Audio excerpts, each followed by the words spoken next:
নমস্কাৰ আসাম মানি ইউটিউব চেনেললৈ সকলোকে স্বাগতম জনাইছো আজি আমি কথা পাতিম সেভিংস একাউণ্টৰ বিষয়ে আমি সকলোৱে আমাৰ উপাৰ্জনৰ ধন সেভিংস একাউণ্টত ৰাখো ইয়াত অনেক সুবিধা আছে যেনে যেতিয়া আমাৰ ধনৰ প্ৰয়োজন হয় তেতিয়া আমি উলিয়াব পাৰো আৰু ইয়াত ইন্টাৰেষ্টও পোৱা যায় কিন্তু সঁচাকৈ জানো সেভিংস একাউণ্টত টকা থৈ লাভ আছে এই বিষয়ে আমি বিতংভাৱে আজি আলোচনা কৰিম কিন্তু এই টপিকৰ যোৱাৰ আগতে আমি প্ৰথমতে ইনফ্লেশ্যনৰ বিষয়ে জানিব লাগিব ইনফ্লেশ্যন বা মুদ্ৰাস্ফীতিৰ ডেফিনেশ্যন হৈছে বস্তুৰ মূল্য বৃদ্ধিৰ বাবে ধনৰ ক্ৰয় ক্ষমতা হ্ৰাস হোৱা অৱস্থা আমি সকলোৱে জানো যে বস্তুৰ প্ৰতি বছৰে কিবা মূল্য বৃদ্ধি হয়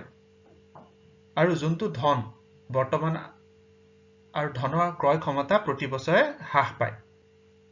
ইয়াৰ অৰ্থ কি বৰ্তমান ভাৰতৰ মুদ্ৰাস্ফীতিৰ হাৰ হৈছে 5.3% সো ধৰি লওক আপুনি আজি বজাৰলৈ গৈছে 1000 টকা আৰু আপোনাৰ হাতত আছে 1000 টকা আৰু সেই 1000 টকা দি আপুনি আলু কিনিলে বৰ্তমান আলু বজাৰ মূল্য হৈছে 20 টকা সো আপুনি 50 কেজি আলু পালে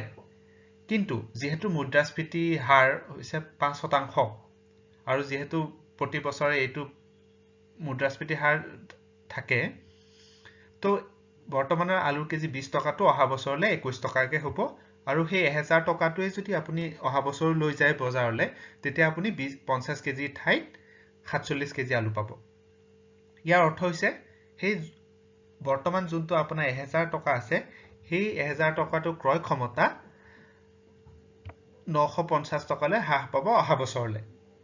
এইটো হৈছে মুদ্ৰাস্ফীতি আৰু ই আমাৰ জীৱনত অতি গভীৰভাৱে প্ৰভাৱ পেলায় পাৰ্টিকুলাৰলি ফাইনেন্সত আমাৰ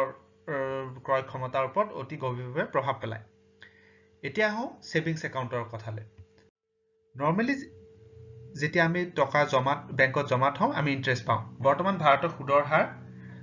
2.7%ৰ পৰা 3.5% লৈকে হয় বেংকৰ ওপৰত ডিপেন্ড কৰে আৰু আপুনি কিমান ধন বেংকত জমা সেভিংস একাউণ্টত জমা হৈছে তাৰ ওপৰতো ডিপেন্ড কৰে হলেও আমি মোটামুটিভাৱে ধৰিব পাৰো যে বৰ্তমান বেংকৰ সুদৰ হাৰ হৈছে 3% ধৰি লওক আপুনি 1000 টকা এটা আজি বেংকত থলে যেহেতু সুদৰ হাৰ 3% এবছৰৰ পিছত আপুনি 1030 টকা পাব সো আপুনি ভাবিছে আপোনাৰ পইচাটো বাঢ়ি গৈছে কিন্তু সঁচা অৰ্থত সেইটো হৈছে জানো যেহেতু সুদৰ হাৰ 3% কিন্তু আমি অলৰেডি ডিসকাস কৰিছো যে বৰ্তমান ইনফ্লেশ্যনৰ হাৰ হৈছে 5% সো সুদৰ প্ৰকৃত হাৰ যোনটো ৰিয়েল ৰেট অফ ইন্টাৰেষ্ট বুলি কোৱা হয় সেইটো হৈছে মাত্ৰ নিগেটিভ 2% অৰ্থাৎ আপোনাৰ পইচা বঢ়া নাই হয়তো হ্ৰাসহে পাইছে ইয়াৰ অৰ্থ কি একে আগৰ উদাহৰণটোলৈ যাওঁ 1000 টকা আছিলে আপুনি আলু কিনিব গ'ল আপুনি 50 কিলো আলু কিনিলে ধৰি লওক সেই 1000 টকাটো বেংকত থোৱাৰ পিছত 1030 টকা হ'ল সেই 1030 টকা দি আপুনি এবছৰ পিছত আলু কিনিব গ'ল কিন্তু আপুনি 50 কেজি আলু নাপায় তেতিয়া যেহেতু আলুৰ দাম বাঢ়ি হ'ল সো তেতিয়াহে আপুনি 49 কেজিহে আলু পাব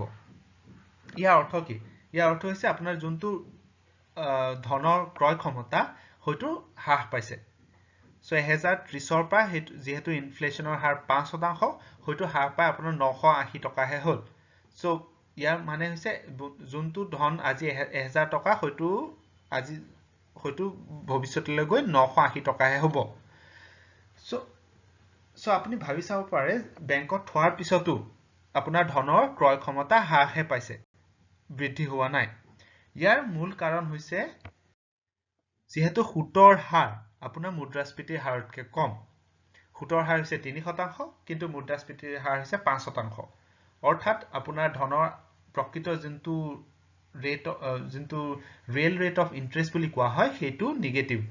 আৰু আপোনাৰ ধনৰ ক্ৰয় ক্ষমতা সেইকাৰণে হ্ৰাস পাইছে সেইকাৰণে সেভিংস একাউণ্টত পইচা থোৱা উচিত নহয় সো হয় আমাক দৈনন্দিন জীৱনৰ কাৰণে আৰু ইমাৰ্জেন্সি খৰচৰ কাৰণে সেভিংস একাউণ্ট প্ৰয়োজন হয় সেইকাৰণে আপোনাৰ যিখিনি দৈনন্দিন খৰচ বা ইমাৰ্জেন্সি সিচুৱেচনৰ কাৰণে যিখিনি ধনৰ আৱশ্যক হয় সেইখিনিহে সেভিংস একাউণ্টত ৰাখিব তাৰ উপৰি যিখিনি ধন আপোনাৰ আছে হয়তো অন্য ইনস্ট্ৰুমেন্ট বা ইনভেষ্টমেন্টত বিনিয়োগ কৰিব য'ত য'ত সুদৰ হাৰ মুদ্ৰাস্ফীতি হাৰতকৈ বেছি হয় অন্যথা আপোনাৰ ধনৰ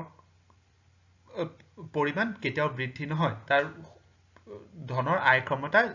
হ্ৰাসহে পাব সেইকাৰণে আপুনি সেভিংস একাউণ্টত বেছি পইচা কেতিয়াও জমা নাৰাখিব